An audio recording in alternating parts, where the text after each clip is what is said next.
as the US slams its doors shut with a jaw-dropping $1 lakh fee for the new H-1B visas, UK and China are rolling out the red carpet. In the UK, Prime Minister Keir Starmer is weighing a bold plan, scrapping visa fees entirely for the top global talent. The proposal could apply for graduates of the world's best universities and winners of elite global awards. The timing is no coincidence. The move hints that Britain wants to grab very minds that the US risks losing. Meanwhile, China has unveiled a brand new K-visa category designed to lure young science and technology professionals. With easier entry, longer stays, and no need for a local employer sponsor, Beijing is making a play for global innovators.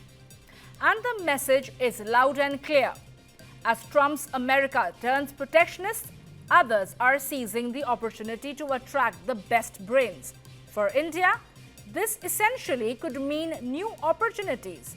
Countries hungry for high-skilled migrants will increasingly look forward towards India's vast talent pool of coders, doctors, and researchers.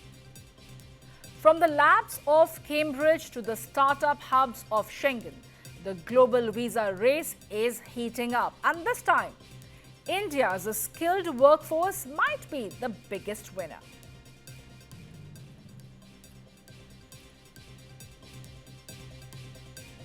And to discuss this further, I am joined by our guest this evening. I'm joined by Adit Kothari, who is the foreign affairs and geopolitical expert. Well, Mr. Kothari, thank you for taking your time and joining me here at News9. At the very outset, I want to ask you, how do you look at this new announcement that has been made by Donald Trump? Not that he has not surprised us with his recent imposition of tariffs, but this new exorbitant fee for the H-1B visa. How do you think it's going to be beneficial for India? Because there are countries like Canada, UAE, China, UK, who are going to be opening up the doors for the skilled workforce from India. True. I just don't think it's the skilled workforce, but it's also the education industry, which the United States has largely been a beneficiary of. Indian students just do not get H-1B visas, and as a consequence, earn monies out of the United States. Indian students also go across the Atlantic into the United States and spend billions of dollars every year, adding, much to the economic churning of the US economy, the education economy.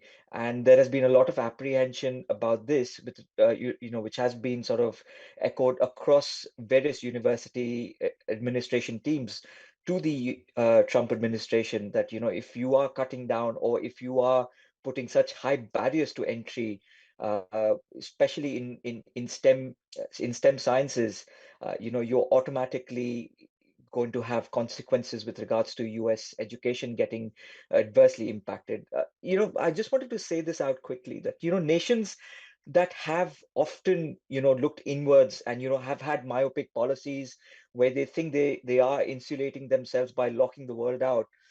The harsh reality is that they're actually only just opening up the door to their own undoing, and that is what Donald Trump's inward-looking and myopic policies are predominantly doing. It's a very myopic way of looking at, if we lock out the world, then we are sort of creating an atmosphere for our local talents to come up. But that's truly not at the heart of the problem. The heart of the problem is that the Americans need the brains from India and China to come out, and because they have been part of the whole American innovation industry. People like Elon Musk are the ones who've come in, have come on H-1B, which is why they're such great patrons of this particular visa category. Mr. Adit Kothari, in the last 8 years, we have seen how the India's IT hub has gradually reduced its dependence on the H-1B visa.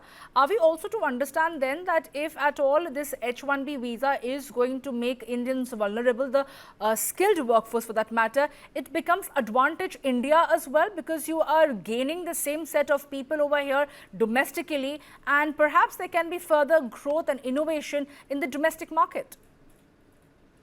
True. I mean, so there will be, as a consequence, as long as we are able to take advantage of this. So India basically needs to ready itself, ensure that we can give out corporate tax benefits to all of these companies, which are currently, based out of the Silicon Valley, which are the innovators. So we need to reach out to them. We need to give them, corporate tax benefits as a consequence, where they can expand into India, they can expand their footprints in various parts of India and take advantage of the large resource pool that we have available as a consequence. So, you know, uh, India will basically need to step up its game as well. Of course, outsourcing is going to become a very common practice, because all of these companies which are going to be based out of the United States will not want to pay that 100,000 dollars of H-1B fees, which is why Canada, United Kingdom, China, and even countries like Philippines become they will basically offset that particular issue. But again, at the heart of it, India will basically need to up its game and ensure that it's able to invite these various startups and various tech firms into India to expand its footprint. Mr. Kothari, we have seen how, given the tariff, this comes again as another blow for Indians, the H-1B visas. But as far as India is concerned, they are taking up every opportunity to try and explore newer avenues. Like Prime Minister Modi maintains that Aapada mein Afsar. This time around also, can we expect that this can lead to new global realignment and equations between countries like China, UK and many others who would be laying out the red carpets for the Indian workforce?